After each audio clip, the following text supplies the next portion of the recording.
حکایت سه دزد. روزی بود و روزگاری در زمانهای بسیار دور مردی در روستایی زندگی می کرد. او یک الاغ و یک بز داشت. روزی تصمیم گرفت که الاغ و بزش را به بازار ببرد و بفروشد. خلاصه الاغش را از سبیلی بیرون آورد، طنابی به گردن بزش بست و سر طناب را به پای الاغ وصل کرد. از آن طرف کلاهی از پوست به سرش گذاشت و به بازار رفت. الاغ از جلو و بز پشت سرش می رفت. مرد هم چوبی به دست گرفته بود و الاغ و بز را هدایت می کرد تا به راه مستقیم بروند. در این بین سه دوست که از روبروی مرد می آمدند او را دیدند. اولی گفت بز برای من، دومی گفت الاغ برای من، سومی گفت پس کلاه با ارزش و لباسهای مرد هم برای من.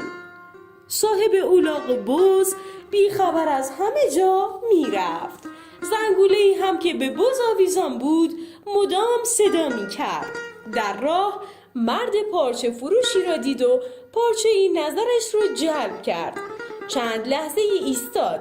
دزد اولی هم از فرصت استفاده کرد و زنگوله را از گردن بز باز کرد، به دم الاغ بست و بز را برداشت و فرار کرد. مرد پارچه مورد نظرش را دید و بی آنکه متوجه شود بزش نیست به راه خود ادامه داد، زیرا تنها صدای زنگوله برای او کافی بود که فکر کند بزش همراهش است. کمی که گذشت دزد دومی جلو آمد و گفت ای مرد، مردم زنگوله را به گردن بز می‌بندند، تو به دم الاغ بسته ای؟ مرد ساده‌لو هم نگاه کرد و دید که مرد روبرویش راست میگوید و گفت تا همین الان به گردن بز آویزان بود. باور کنید نمیدانم از کجا به دم الاغ وصل شد. دزد دوم گفت بز؟ اتفاقا الان یک نفر را دیدم که یک بز را همراه خود میبرد. مرد با تعجب پرسید از کدام طرف؟ از کدام طرف میرفت؟ دزد دوم هم جواب داد از این طرف. مرد ساده‌لوح گفت ای مرد بزرگوار، میتوانم خواهش کنم که الاغم را نگه داری تا من دزد را پیدا کنم و بازگردم؟ دزد هم که از خدایش بود گفت حتما میتوانم، تو برو و خیالت راحت باشد، من از الاغت محافظت میکنم. مرد هم الاغ خود را به دزد برد و به دنبال بز به کوچه‌ای که آن دزد ناقلا نشان داده بود رفت. تمام کوچه های شهر را جستجو کرد اما اثری از بز نبود که نبود. وقتی که بازگشت دید الاغ را هم بردند. غمگین و پریشان گوشه‌ای نشست.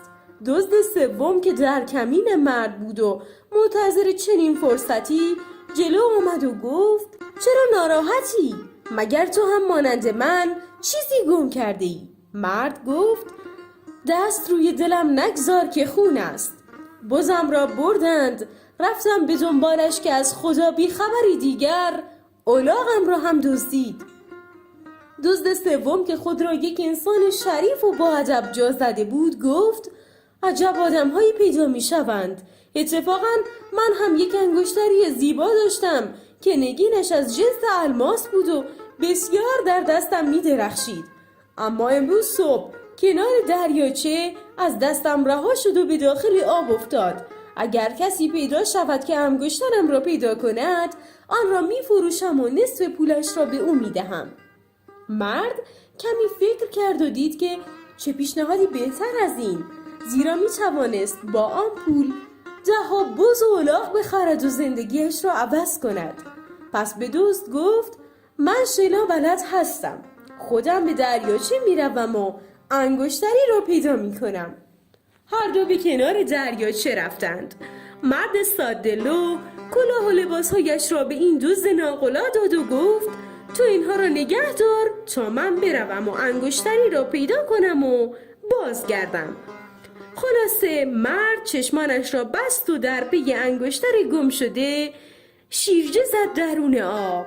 مرد هرچه گشت انگشتری را پیدا نکرد و القصه مدتی سپری شد و خسته شد. سرش را از زیر آب بیرون آورد و گفت من اینجا انگشتری نمیبینم، چه کنم؟ کمی به این طرف و آن طرف نگاه کرد و دید اثری از آن مرد نیست. وقتی به خودش آمد تازه متوجه شد که دوباره فریب خورده است و این بار کلاه و لباسهای با ارزشش را از دست داده. از آب بیرون آمد و با شتاب به سمت خانه آمد و بالاخره به خانه‌اش رسید.